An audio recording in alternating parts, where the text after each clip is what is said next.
स्तोत्र संहिता अध्याय 15 वचन 1 पासून शेवटच्या वचनापर्यंत आपण वाचणार आहोत।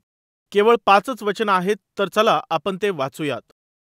स्तोत्र संहिता अध्याय 15 वाचूयात। इथे म्हटलं आहे, हे परमेश्वरा, तुझ्या मंडपात कोण वस्ती करील?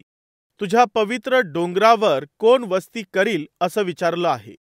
जो सात्विकतेने चालतो व नीतीने वागतो, मनापासून सत्य बोलतो, केवळ तोच आपल्या जिभेने चुगली करीत नाही, आपल्या सोबत्याचे वाईट करीत नाही, आपल्या शेजाऱ्याची निंदा करीत नाही, अधमाचा तिरस्कार तो करीतो व परमेश्वराचे भय बाळगणाऱ्यांचा सन्मान करीतो। आपण वाहिलेल्या शपथेने स्वतःचे अहित झाले तरी ती मोडीत नाही, आपला पैसा वाढीदिडीला लावित नाही, निरपराध्यांची हानी करण्याकरिता लाज घेत नाही। तो जो असा वागतो तो कधी ढळणार नाही। कोण आहेत? मागील काही दिवसांपासून मी तुम्हाला सांगत आहे, या भूतलावरती 2 प्रकारचे लोक आहेत, एक तर स्वर्गामध्ये जाणारे आणि दुसरे नरकामध्ये जाणार असणारे। ते गट कसे असतील? एक गट तर अरुंद मार्गाने जाणारा गट असेल, दुसरा पसरट मार्गाने पुढे जाईल। एक गट जो आपला निर्माणकर्ता कोण आहे त्याचा स्वीकार करून, त्याला ग्रहण करून त्याच्या मागे चालणारे लोक आहेत, तर दुसरे लोक देवाकडे लक्ष न देता, त्याला जाणून न घेता पुढे जाणारा गट आहे। आजच्या दिवशी तुम्ही कोणते लोक आहात?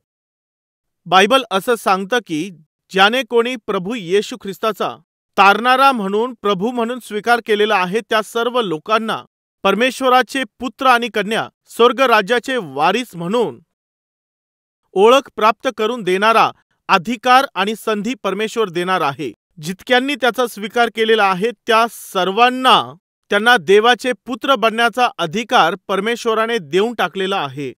देव ही कृपा करत आहे। जर तुम्ही ख्रिस्त येशूला आपला तारणारा म्हणून स्वीकारलेला आहे, तर तुम्ही देवाच्या नात्यामध्ये आहात, तुम्ही देवाच्या घरातले, त्याच्या कुटुंबातील एक आहात, त्याच्या परिवाराचे सदस्य तुम्ही आहात, तुम्ही सदस्य आहात। देवाच्या राज्यामध्ये कोण राहील असा प्रश्न जर केला तर केवळ जे परमेश्वराचे लोक आहेत तेच त्याच्या राज्यामध्ये राहतील। पाप करणारा जो पापामध्ये राहतो त्याला स्वर्गामध्ये जाण्याचा कोणता चान्स नाही। नीतिमान एक देखील नाही, धार्मिक एक देखील नाही, तरीही बायबल सांगतं नीतिमान एक देखील नाही, तरी देखील येशू ख्रिस्ताने जो त्याग केलेला आहे, क्रूसावर जे रक्त वाहिलं, त्याच्या मौल्यवान रक्ताद्वारे त्याने आपल्या सर्वांचे पाप धुवून टाकले आणि केवळ यामुळेच आपल्याला शुद्ध करण्यासाठी आणि आपल्या सर्वांना धार्मिक व्यक्ती बनविण्याकरिता येशूला या जगात पाठविण्यात आलं। या वास्तविकतेचा स्वीकार करून जे त्या सत्यावर विश्वास ठेवतात, देवाच्या कृपेने त्यांचं तारण होत असतं, त्यांचं नाव जीवनाच्या पुस्तकामध्ये लिहिण्यात येतं। कृपा करून लक्ष द्या, गावांमध्ये वोटर लिस्ट असते, याचा अर्थ काय असतो माहित आहे? जनगणनेमध्ये त्यांचं नाव आढळून येत असतं। या खेड्यामध्ये, या गावामध्ये इतकी लोकसंख्या आहे। त्याचप्रमाणे स्वर्गामध्ये राहणारे लोक कोण आहेत त्याची देखील एक यादी आहे।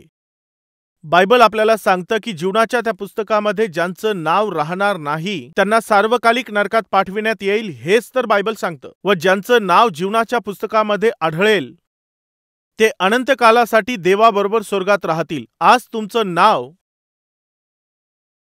मतदान यादीमध्ये असू शकतं, तुमचं आधार कार्ड देखील असेल, पासपोर्टवर देखील तुमचं नाव असेल, बँकेच्या पासबुकवरती असू शकतं, तुमचं नाव कित्येक जागेवरती म्हणजे अटेंडन्स रजिस्टरमध्ये असू शकतं, कदाचित कमिटीवरती असू शकतं। परंतु एक प्रश्न आहे, परंतु काय स्वर्गातील जीवनाच्या पुस्तकामध्ये तुमचं नाव आहे का? जीवनाच्या पुस्तकामध्ये ज्यांचं नाव असेल केवळ तेच लोक स्वर्गामध्ये जाऊ शकतील। या संभ्रमामध्ये जगू नका की आम्ही लहानपणापासून ख्रिस्ती आहोत, माझे आजोबा बिशप होते, माझे पणजोबा सेवक होते, आम्ही जन्माचेच ख्रिस्ती आहोत, आम्ही ख्रिस्ती धर्माचे आहोत, लहानपणापासूनच आम्ही संडे स्कूल आणि यूथ फेस्टिवलमध्ये जात आलो, आम्ही प्रत्येक वेळेला ऑफरिंग देतो, नेहमी आम्ही प्रार्थनेत सहभागी असतो, सेवा कार्यात देखील मी भाग घेत असतो, मी तर उपदेश देखील करत असतो, स्वर्गात आम्ही नाही तर कोण जाणार? अशा विचारात जर तुम्ही आहात तर तुम्ही संभ्रमामध्ये आहात। या जगामध्ये या सर्व गोष्टी कोणीही करू शकतील। तारण प्राप्त न होता तुम्ही मंदिरात येऊ शकता, तारण प्राप्त न होता ऑफरिंग देऊ शकता, तारण झालं नाही तरी तुम्ही गीतं गाऊ शकता, तारण झालं नाही तरी देखील तुम्ही दान देऊ शकता व तुम्ही प्रचार देखील करू शकता। तारण न होता देखील हे कार्य तुम्ही करू शकता। पण तारण प्राप्त करायचं असेल तर केवळ एकच मार्ग आहे, केलेल्या पापांबद्दल पश्चाताप करून, अश्रू ढाळून, आपल्या चुका कबूल करून. केवळ येशू ख्रिस्तच आहे जो तुमच्या पापांची क्षमा करू शकतो. तो तुमच्या पापी जीवनाला नवीन करू शकतो. या सत्याचा स्वीकार करून ज्या दिवशी, ज्या वेळेला प्रभूला तुम्ही तुमचा तारणारा म्हणून कबूल कराल, त्याच दिवशी तुमच्या जीवनामध्ये परमेश्वर प्रवेश करील. येशू ख्रिस्त जेव्हा तुमच्या जीवनामध्ये प्रवेश करतो तेव्हा त्या जुन्या घाणेरड्या जीवनाला तो दूर करत असतो. जर तुम्ही कधी कोणतं घर जर भाडोत्री घेतलेलं असेल तर त्यापूर्वी ते घर कितीही घाण असलं तरीही तुम्ही त्या घरामध्ये जाण्याच्या अगोदर साधारणपणे तुम्ही काय कराल जरा सांगा? ते घर भाडोत्री घेतलं आहे, ठीक आहे, तुम्ही त्या घरामध्ये राहण्याकरिता जाणार आहात, यामुळे ते चांगल्या प्रकारे स्वच्छ कराल. चांगलं स्वच्छ करून घेता. असं का करता? जिथे तुम्ही राहायला जाणार असता ते चांगल्या प्रकारे स्वच्छ करता, चांगलं क्लीन करता. ज्या घरामध्ये, ज्या खोलीमध्ये तुम्ही राहायला जाणार असता त्या घराला, त्या रूमला तुम्ही चांगलं स्वच्छ करता. का? कारण की स्वच्छता तुमच्यासाठी महत्वाची आहे. तसंच ज्या परमेश्वराचा मी प्रचार करत आहे तो पवित्र आहे, तो अति पवित्र असा आहे. जर त्याने तुमच्या हृदयामध्ये राहायला पाहिजे असेल, तो तुमच्यात राहावा, तर जेव्हा तुम्ही तो निर्णय घेता, जेव्हा तुम्ही त्याचा स्वीकार करता, तेव्हा तो काय करतो? तुमच्या जीवनामध्ये प्रवेश करून सर्व काही तो स्वच्छ करतो. तो निरंतर तुमच्यामध्ये राहणार आहे, तुमच्यामध्ये निवास करणार आहे, यामुळे तो सर्व काही क्लीन करतो. काय तुमच्यामध्ये हे शुद्धीकरण झालं का? देवाने तुम्हाला क्लीन केलेलं आहे का? तुमच्या जीवनाला परमेश्वराने क्लीन केलेलं आहे का? जर तुम्ही स्वच्छ केलं नाही तर देव वास करणार नाही. हे इतकं सरळ आहे. जर तुमच्या जीवनामध्ये पापी कृत्य चालू असतील तर, नीच असे कृत्य अजूनही जर चालू असतील तर, पूर्वी केलेले चुकीचे कृत्य तुम्ही सारखे सारखे करत आहात आणि त्याच घाणीमध्ये अजूनही राहत असाल तर, जसे होतात तसेच जर तुम्ही आहात तर, पूर्वीची घाण, मागील वर्षाची घाण, या वर्षाची घाण असं जर आहे तर तुम्ही माणूस नाहीत. घरामध्ये जर सर्वत्र जाळ्या झाल्या आहेत, सगळीकडे जर घाण पसरलेली आहे, जर घरामध्ये किडे मुंग्या झाल्या असतील तर त्या घरामध्ये कोणी जिवंत माणूस नसतो. कधी काळी एक मनुष्य जो खूप श्रीमंत होता त्याने मोठा महल बांधला. त्या मनुष्याने खूप मोठा महल बांधला, आजूबाजूला गार्डन केलं आणि आजूबाजूला चांगली फेन्सिंग लावली. जेव्हाही कोणी माणूस त्या महलासमोरून जायचा, निश्चित तो त्याला पाहण्याची इच्छा बाळगायचा. एवढ्या मोठ्या जमीनदाराने, त्या धनवान व्यक्तीने मरत असताना एक मृत्यूपत्र लिहिलं. माझ्या मरणानंतर हा महल कोणाला मिळेल ते मृत्यूपत्रामध्ये लिहून ठेवलं. त्याच्या मृत्यूनंतर एवढा मोठा महल, एवढा मोठं भवन कोणाला मिळेल हे जाणण्याकरिता गावाच्या लोकांमध्ये खूपच उत्सुकता होती, खूपच जास्त उत्सुकता होती. हा एवढा मोठा महल आहे, इतका अद्भुत असं भवन आहे, मरणानंतर हा कोणाला मिळेल? जेव्हा विचारलं तेव्हा समजलं की त्या मृत्यूपत्रामध्ये कोणाचं नाव लिहिलेलं आहे. माझा हा जो महल आहे, माझी ही सर्व संपत्ती मी सैतानाकडे सोपवित आहे आणि मी मरत आहे. सैतानच या सर्व संपत्तीचा वारस आहे. माझ्या धनाचा तो अधिकारी आहे. मी हे सर्व काही सैतानाला देत आहे, असं लिहून तो मरण पावला. तुम्हाला जोक वाटत आहे ना? मी तुम्हाला समजावं म्हणून सांगत आहे. ज्या क्षणाला त्याने आपली सर्व संपत्ती सैतानाच्या नावावरती करून टाकली, त्यावेळेला काय झालं माहित आहे? घरामध्ये माणसाला राहण्याची कोणती जागा नव्हती, मनुष्य कोणी नव्हते, झाडांना पाणी घालायला कोणी नव्हतं. त्या ठिकाणी असे काटे उगवले. एवढं सुंदर असणारं गार्डन जंगलासारखं झालं. जो महल पूर्वी चमकत असायचा, तो महल, ती बिल्डिंग थोडीशी धुरकट अशी झाली. चांगल्या प्रकारचे पक्षी, कबूतर जिथे राहत होते त्या ठिकाणी वटवाघुळी राहू लागल्या. हळूहळू त्या महालाच्या भिंतींमधून रानटी झाडं उगू लागले. आता तो बंगला पुढे जाऊन त्याचं काय झालं माहित आहे? तो भूत बंगला बनला. भूत बंगला, भूत राहतात ती जागा जिथे माणसं राहत नसतात.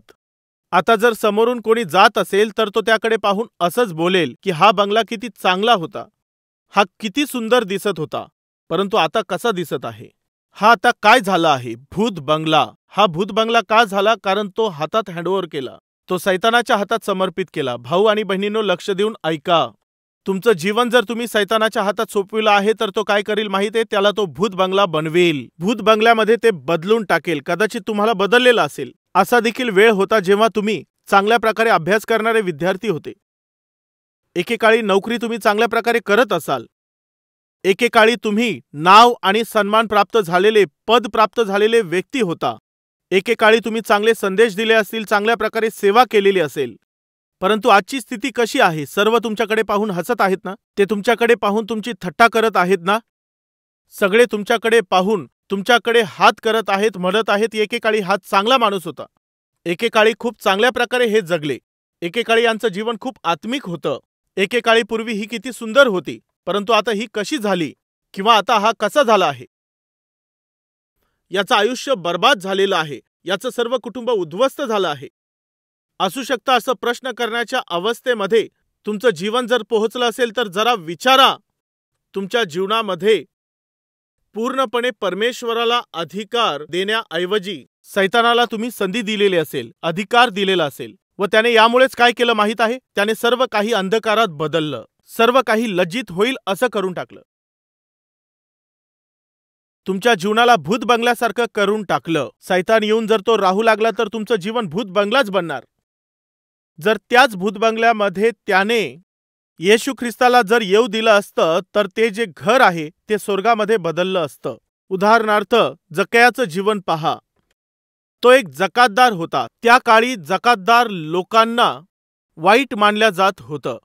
त्यांच्याकडे वाईट नजरेने पाहण्यात येत होतं. समाजामध्ये त्यांना कोणतं महत्त्व नव्हतं, त्यांची कोणती इज्जत नव्हती. यामुळे येशू ख्रिस्त पाप्यांबरोबर बसून जेव्हा जेवण करत असायचा तेव्हा त्या काळचे सदुकी आणि परुषी असं बोलत असायचे, हे सर्व काय आहे? हा तर जकातदार आणि पापी लोकांबरोबर जेवण करायला बसतो. अरे, जकातदार लोकांबरोबर, पापी लोकांबरोबर हा जेवण करत आहे. पाप्यांपेक्षा मोठे पापी जकातदारांबरोबर. त्या काळामध्ये येशू ख्रिस्ताने जे असा प्रश्न विचारत होते त्यांना उत्तर देत असताना असं म्हटलं, जकातदार लोक आणि व्यभिचारी लोक स्वर्गामध्ये चढून जातात. त्याचं कारण प्रभूने सांगितलं आहे. सर्वात पहिलं काय म्हटलं? जकातदार, व त्यानंतर व्यभिचारी. याचा अर्थ काय आहे? ते तर व्यभिचारीपेक्षाही तुच्छ लोक आहेत. पाप्यांपेक्षा जास्त मोठे पापी हे लोक आहेत असं जकातदार लोकांना समजण्यात येत होतं. समाजामध्ये यांना कोणती किंमत नव्हती. समाजामध्ये त्यांना इज्जत नव्हती. त्यांच्या घरामध्ये कोणतीही शांती नव्हती. ऐका मित्रांनो, जकातदार असणारा हा जो जक्कय होता त्याला समाजामध्ये कोणत्याही प्रकारचा आदर नव्हता, कारण रक्ताचं शोषण करणाऱ्यासारखं तो पैशांची वसुली करत असायचा. रक्त शोषून घेणारी जळवा जर कोणाला लागली तर ती सोडत नसते. त्याच प्रकारचं या जकातदार लोकांना समजत होते. ते यहुदी असताना देखील त्या काळामध्ये यांच्यावरती राज्य करणाऱ्या त्या रोमी शासनासाठी काम करत होते. ते आपल्या या यहुदी लोकांकडूनच चुकीच्या पद्धतीने कर वसुली करायचे. 1 रुपयाच्या ऐवजी 4 रुपये घ्यायचे. ते अन्यायाने वसुली करत असायचे. यामुळे त्यांचा फार तिरस्कार करण्यात येत होता. सर्व लोक ज्यांचा द्वेष करत होते, ज्यांचा तिरस्कार करत होते, अशा घृणित समजल्या जाणाऱ्या जक्कयाच्या घरी एक दिवस येशू ख्रिस्त गेला. जक्कय या नावाचा अर्थ माहीत आहे? पवित्र असा आहे. नाव पवित्र होतं, परंतु त्याच्याकडे कोणतीही पवित्रता नव्हती. त्याच्या मनामध्ये कोणतीही शांती नव्हती. अशा मनुष्याच्या घरामध्ये जेव्हा प्रभू येशू ख्रिस्त गेला तेव्हा काय झालं माहीत आहे? आता त्याचं घर प्रकाशमय होणार. ते घर देवाच्या उपस्थितीने भरणार होतं. त्या घरामध्ये आतापर्यंत जी होती अन्यायाने कमावलेली सर्व प्रकारची संपत्ती त्याने केवळ एका क्षणामध्ये बाहेर काढली. येशूने जसाच त्याच्या घरामध्ये प्रवेश केला तेव्हा लगेच जक्कय काय बोलला? गुरुजी, मी ज्या कोणाकडून अन्यायाने काही घेतलं आहे त्याला मी चौपट परत करतो. मला नको आहे. अन्यायाने मिळवलेली संपत्ती मला नको आहे. अवैध मार्गाने कमावलेला पैसा मला नको आहे. हे पापी जीवन मला नको आहे. येशू ख्रिस्त त्याच्या घरामध्ये प्रवेश करण्याच्या अगोदर त्याच्या घरामध्ये जे चालत होतं, तो जो हुकूम चालवित होता, जे त्याचं राज्य चालत होतं, धनाची अपेक्षा करणं, अशा त्या जीवनाला त्याने सोडून दिलं. आपलं पापमय जीवन जक्कयाने जेव्हा लगेच सोडून दिलं तेव्हा येशूने असं म्हटलं, हा ही अब्राहमाचा पुत्र आहे. अशी साक्ष त्याच्याविषयी देण्यात आली. तुम्हाला माहित आहे, जेव्हा येशू ख्रिस्त कोणाच्या जीवनामध्ये येतो त्यांच्या जीवनामध्ये जो अंधकार दिसून येत असतो त्या अंधकाराची कृत्य निघून जात असतात. ते पळून जातात. यामुळे तुम्हाला विचारतो, जर येशू ख्रिस्ताने तुमच्या जीवनात प्रवेश केला नाही तर तुम्ही प्रकाशाचं जीवन जगू शकत नाही. दिवा लावल्याशिवाय अंधकार निघून जाईल हे कधीही घडू शकणार नाही. जेव्हा तुम्ही दिवा लावताल तेव्हा तुमच्या जीवनातील अंधकार दूर होईल. तुम्ही येशूला आपल्या जीवनामध्ये घेऊन जीवन प्रकाशित करा. आतापर्यंत माझ्या भाऊ आणि बहिणींनो, आतापर्यंत तुम्ही सैतानाला तुमच्या जीवनात संधी दिलेली आहे. त्याने तुमच्या जीवनाला अंधकारमय बनवलेलं आहे. अंधकाराच्या कृत्याने तुमचं जीवन भरलं आहे. त्या दुष्टाने तुमच्या जीवनामध्ये हे सर्व चुकीचे कृत्य आणि चुकीचे तत्व भरून टाकलेले आहेत. जर तुम्ही कोणत्याही वेळेला पाहिलं, कोणत्याही क्षणी तुम्ही जर तपासून पाहिलं, तर प्रत्येक वेळेला चुकीचे कामं घडत आहेत. तसेच चुकीचे कृत्य घडत असतात. कारण माहीत आहे, कारण की तुम्ही तुमच्या घराला सैतानाला समर्पित करून दिलेलं आहे. त्याने आपलं जीवन भूतबंगला बनण्यासाठी देऊन टाकलेलं होतं. अशा प्रकारचा तो होता, तरी येशू त्याच्यावर प्रेम करत होता. जर तुम्ही अशा प्रकारचे आहात आणि धार्मिकतेचा सूर्य येशू ख्रिस्ताला तुमच्या जीवनात तुम्ही येऊ द्याल, तर तो तुम्हाला प्रकाशित करील. तो तुम्हाला नीतिमान व्यक्तीप्रमाणे बदलून टाकील. तुम्ही कितीही मोठे पापी असले तरीही ज्या देवाचा प्रचार मी करत आहे, तो तुमचं जीवन बदलील. असं कशामुळे? प्रभूला आपल्या जीवनाचा तारणारा बनवून आजच्या दिवशीच जर तुम्ही तुमचं जीवन बदललं नाही, तर जर तुम्ही विश्वास ठेवणार नाही की तो तुमचा तारणारा आहे, तर देवाचे पुत्र आणि त्याच्या कन्या बनण्याची ही मोठी संधी तुमच्याकडे राहणार नाही. आपल्या जीवनामध्ये येशू ख्रिस्ताला आपला तारणारा म्हणून ग्रहण करण्याचा दिवस, असा क्षण आपल्या जीवनात असलाच पाहिजे. येशूने माझ्या जीवनामध्ये प्रवेश केल्यानंतर मला माहीत आहे की माझं जीवन पवित्र करण्यात आलेलं आहे. माझं जीवन सुधारण्यात आलं आहे. माझं जीवन नवीन बनविण्यात आलेलं आहे. याचा अर्थ काय आहे? नवीन जीवन, नवीन बदललेलं जीवन म्हणजे बदललेलं मन आहे. काय तुम्ही असं केलं? जर असं तुम्ही केलेलं असेल, तर तुमचं नाव जीवनाच्या पुस्तकात लिहिलेलं आहे. येशूला जेव्हा तुम्ही स्वीकारता, तेव्हा पुढच्याच क्षणाला जीवनाच्या पुस्तकामध्ये तुमचं नाव लिहिण्यात येतं. जेव्हा तुम्हाला तुमच्या मनाचा बदल प्राप्त होईल, याचा अर्थ येशू ख्रिस्त जेव्हा तुमच्या जीवनामध्ये प्रवेश करील, तेव्हा तुम्ही खूप बदल पाहू शकता. उदाहरणार्थ, जेव्हा येशूने जक्कयाच्या घरामध्ये प्रवेश केला, तेव्हा जक्कयामध्ये बदल दिसून आला. पापाच्या प्रती तेव्हा तो घृणा करू लागला. अन्यायाने त्याने जे पैसे मिळवले होते, त्याविषयी त्याला चूक वाटू लागलं. नाही पाहिजे, ही अधर्माची संपत्ती मला नाही पाहिजे प्रभू. याचा अर्थ काय आहे? आता तो त्याची घृणा करत आहे, ज्याच्यावर तो प्रेम करत होता, ज्याच्यासाठी तो खटपट करत असायचा, ज्याकरिता त्याने फार मेहनत घेतली, ज्याच्यासाठी त्याने फार धावपळ केली. आज त्या सर्व गोष्टींची त्याच जक्कयाला घृणा वाटू लागली. कारण माहीत आहे, कारण की येशूने जक्कयाच्या घरामध्ये, त्याच्या जीवनामध्ये प्रवेश केला होता. येशू जेव्हा तुमच्या जीवनामध्ये पाऊल ठेवतो, तेव्हा तुमच्या जीवनामध्ये सामान्यपणे कोणते लक्षणं दिसतात? दारू पिण्यावर किंवा भटकण्यावर, बॉयफ्रेंडवर किंवा गर्लफ्रेंडवर असो. याचा अर्थ तुमच्या शरीरावर, तुमच्या मनावर, तुमच्या जीवनावर, तुमची नोकरी, शिक्षण किंवा कुटुंब, जेही तुमच्या आत्मिकतेचा नाश करतात, जेही तुमच्या आत्मिकतेला बिघडवत असतात, त्यांची तुम्ही घृणा करू लागता. कधी? माहीत आहे, येशू ख्रिस्त तुमच्या जीवनामध्ये प्रवेश करतो तेव्हा हे लक्षणं साहजिकपणे तुमच्यात दिसून येतील. देवाचा सेवक योहान याने अशा प्रकारे म्हटलं, पश्चातापास योग्य असे फळ तुम्ही द्या. म्हणजे खरंच पश्चाताप केला असेल तर कृतीमध्ये दाखवा, केवळ बोलून नाही. काय तुमचं तारण झालेलं आहे? काय तुमचं परिवर्तन झालं आहे? मी ख्रिस्ताला तारणारा म्हणून स्वीकार केलेला आहे. मी देवाची संतती आहे. मी सरळ स्वर्गामध्ये जाईल, असं बोलत फिरू नका. कृतीमधून ते प्रगट करा. याच विषयी योहान या ठिकाणामध्ये सांगत होता. चला आपण त्याविषयी पाहूया. मत्तय अध्याय 3 मध्ये, मत्तय कृष्णवर्तमान अध्याय 3 वचन 10. चला थोडं पाठीमागे जाऊन वचन 7 पासून वाचू. परंतु परुषी व सदुकी ह्यांच्यापैकी पुष्कळ जणांस आपणाकडे बाप्तिस्म्यासाठी येताना पाहून त्याने त्यास म्हटले, अहो सापाच्या पिलांनो, भावी क्रोधापासून पळावयास तुम्हाला कोणी सावध केले? येत असतात बरेचसे लोक, बाप्तिस्म्यासाठी येत असतात. असे बरेचसे लोक, या संदर्भामध्ये बरेचसे लोक येत असतात बाप्तिस्मा घेण्यासाठी. बाप्तिस्मा द्या, बाप्तिस्मा द्या असं ते बोलत असतात. व्हिजिटिंग हवर्समध्ये काही लोक येऊन मला भेटत असतात आणि बोलतात, ब्रदर बाप्तिस्मा कधी देणार आहात? प्रत्येक महिन्याच्या दुसऱ्या रविवारी आम्ही देतो. तर मग तुम्ही जरा लवकर देऊ शकणार नाही का? तुमच्या मुलाला एवढी कशासाठी घाई आहे? आपल्या पापांचा पश्चाताप करायचा आहे, येशू ख्रिस्ताला तारणारा म्हणून स्वीकारायचं आहे, यासाठी त्याला बाप्तिस्मा घ्यायचा आहे का? नाही नाही, तसं नाही. मग काय आहे? आज त्याचं लवकर लग्न लावून द्यायचं आहे. मुलाला लवकर बाप्तिस्मा देण्याची गरज का वाटत आहे? मुलीला लवकर बाप्तिस्मा देण्याची गरज का भासते? लवकर बाप्तिस्मा देण्याचा अर्थ काय आहे? याचा अर्थ आहे आपल्या पापांबद्दल प्रायश्चित करून येशू ख्रिस्ताला वैयक्तिक तारणारा म्हणून स्वीकारणं. या कारणासाठी नाही, तर गरजेसाठी बाप्तिस्मा घ्यायचा असतो. कोणतीही तयारी न करता अयोग्य प्रकारे पहा, तो कशासाठी असतो? आत्मिकतेसाठी, आत्म्याच्या तारणासाठी बाप्तिस्मा घेण्यात येतो. परंतु त्या गर्दीमध्ये कोण होते? सदुकी आणि परुषी लोक. त्या सर्वांना त्याने पाहिलं. त्यांनी ते पाहून ते बोलू लागले, आम्हालाही बुडवा, आम्हालाही बाप्तिस्मा द्या. जेव्हा ते असे बोलू लागले तेव्हा तो बोलला, सापाच्या पिल्लांनो. योहान त्यांच्याकडे पाहून बोलला, अहो सापाच्या पिल्लांनो, भावी क्रोधापासून पळावायला तुम्हाला कोणी सावध केले? बाप्तिस्मा घेण्यापूर्वी तुमच्यामध्ये ही समज आली पाहिजे. ती समज येण्यासाठी कोणीतरी तुम्हाला ज्ञान देणारा पाहिजे. तो ज्ञान देणारा कोण आहे? जर तारण पाहिजे असेल तर तारणकर्त्याची ओळख असली पाहिजे. तो तारण करणारा कोण आहे? माहिती नाही. तुम्ही वचन ऐकून तारण प्राप्त केलेलं आहे? माहिती नाही. कोणत्या दिवशी तुमचं तारण झालं आहे? माहिती नाही. कोणत्या दिवशी तुम्ही तुमच्या पापाकरिता पश्चाताप करून परमेश्वराच्या समोर अश्रू ढाळले आहेत? माहिती नाही. तर मग तुमचं तारण झालं हा एक संभ्रम आहे. तुमचं तारण झाल्यानंतर तुमच्यात काय झालं? काय होत असतं? बाप्तिस्मा घेतला आहे. केवळ एवढंच केलं का? नाही, एवढंच नाही. हे लक्षणं नसतात.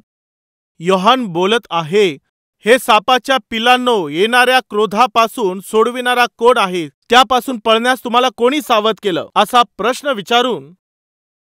असा प्रश्न केल्यानंतर यास्तव तुम्ही पश्चातापास योग्य असे फळ द्या. माहिती देत बसू नका. आपल्या आत्मिकतेविषयीची माहिती सांगू नका. काही लोक खूप सर्व माहिती सांगत असतात. ब्रदर, तुम्हाला माहित आहे का, मी दिवसातून 4 तास प्रार्थना करतो ब्रदर. कमीत कमी 10 लोकांना साक्ष सांगितल्याशिवाय मी झोपत नाही ब्रदर. मी देशासाठी प्रार्थना करत असतो, शुभवर्तमान प्रचारासाठी प्रार्थना करत असतो, असं मोठमोठ्या गोष्टी सांगत असतात. परंतु जेव्हा त्यांची कृती पाहतो तेव्हा त्यांच्यामध्ये येशू ख्रिस्त दिसून येतच नसतो. मात्र केवळ एक गोष्ट दिसून येते, गप्पा मारणारे विश्वासी पाठीच्या मागे बोलत असतात. जर त्या मनुष्याविषयी तुम्हाला काहीच माहिती नाही, केवळ त्यांचं बोलणं ऐकून, हो तो किती चांगला बोलतो, ती किती चांगली बोलत असते, परंतु त्याच व्यक्तीला जर तुम्ही चांगलं जवळून पाहिलं तर मग काय हा तोच व्यक्ती आहे का जसा तो बोलत होता? किंवा ती जी खूप चांगलं बोलत होती, त्यांच्या बोलण्यामध्ये आणि त्यांच्या कृतीमध्ये समानता नसते, त्यांच्यात आत्मिकता नसते, केवळ ऍक्टिंग असते. हे जे नाटक करणारे असतात ते त्या वेळेमध्ये तसं चरित्र धारण करत असतात. डॉक्टरांची भूमिका करायची असेल तर तसं कॅरेक्टर करतात. कलेक्टरची भूमिका असेल तर त्याचं कॅरेक्टर. तो खरोखर कलेक्टर असतो का? नाही. म्हणजेच जशी सीनची डिमांड असेल, जशी ऍक्टिंगची डिमांड असेल, त्याप्रमाणे नाटक करणारे बरेचसे लोक तयार झाले आहेत. असं कशासाठी? कारण परिस्थिती तशी डिमांड करत असते. हो, असं राहावं लागतं. यामुळेच मंदिरात जातात तेव्हा मस्तक झाकून घेत असतात, मंदिरात जातात तेव्हा स्तुती करत असतात. मंदिरामध्ये गेल्यानंतर खूप नम्रता दिसून आली पाहिजे, तशा प्रकारे मग घडत असतं. परंतु बाहेर पडल्यानंतर, बाहेर आल्याबरोबर हे नाटकं नरकामध्ये घेऊन जात असतात. यामुळेच तर योहान असं बोलत आहे, बाप्तिस्मा बोलून माझ्याकडे येऊ नका, अगोदर तुम्ही पश्चातापास योग्य फळ द्या. तो बदल कृतीमध्ये दिसून येऊ द्या. पश्चातापास योग्य असे फळ तुम्ही द्या. Where is the fruit of your repentance? जे बी पेरण्यात आलेलं आहे, जर त्यामध्ये जीवन असेल तर ते बी काय होतं माहित आहे? अंकुरित होऊन ते बाहेर पडतं. तेव्हा समजून येतं तुम्ही पेरणी केलेलं बी मेलेलं आहे की जिवंत आहे. जर अंकुरित होऊन बाहेर आलं तर ते फलद्रूप झालं आहे, आलं नाही तर ते निर्जीव आहे. खरोखरच जर ते पेरलेलं आहे तर मग ते बाहेर येईल. आत्मिकता देखील अशीच असते. ख्रिस्ताने तुमच्यात प्रवेश केला याचा अर्थ असा आहे, काय उगवून येईल? प्रेम येईल, आनंद, शांती, सहनशीलता, ममता, चांगुलपणा, विश्वास, धीर, इंद्रिय दमन दिसेल. हे सर्व फळ तुमच्यात दिसून येतील. जर हे सर्व तुमच्यामध्ये दिसून येत नाहीत आणि तुम्ही आत्मिक आहात असं बोलत आहात तर काय होईल? तुम्ही सरळ नरकामध्ये जाल. सावध रहा. या वास्तविकतेला आणि सत्याला विसरू नका. तारण झालं आहे हे केवळ बोलण्यामधून नाही तर कृतीमधून दाखवत चला. वास्तविक जर खरोखरच तुमचं तारण झालेलं आहे तर कृतीमधून ते दाखवून द्या. जर तुम्हाला तारण प्राप्त झालेलं नाही तर ती कृती तुमच्या दिसून येणार नाही. आपल्या हृदयाला तपासा. चला प्रार्थना करू.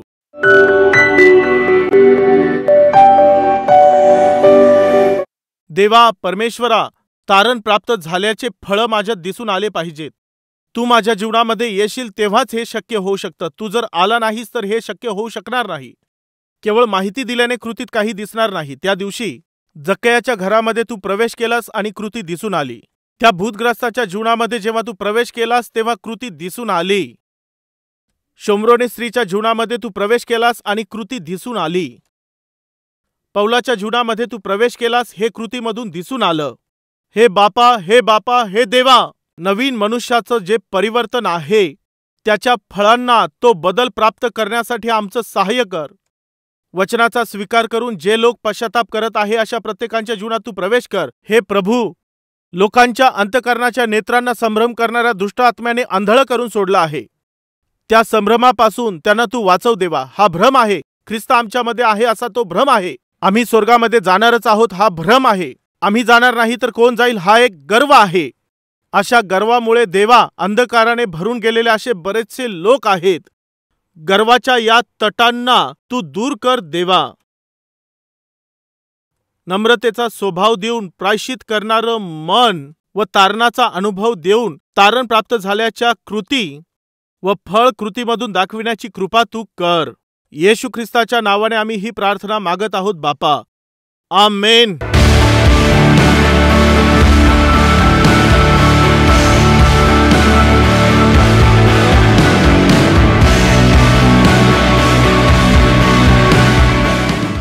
आमचा पत्ता Calvary, post box number 30, Kukatpally, Hyderabad 72.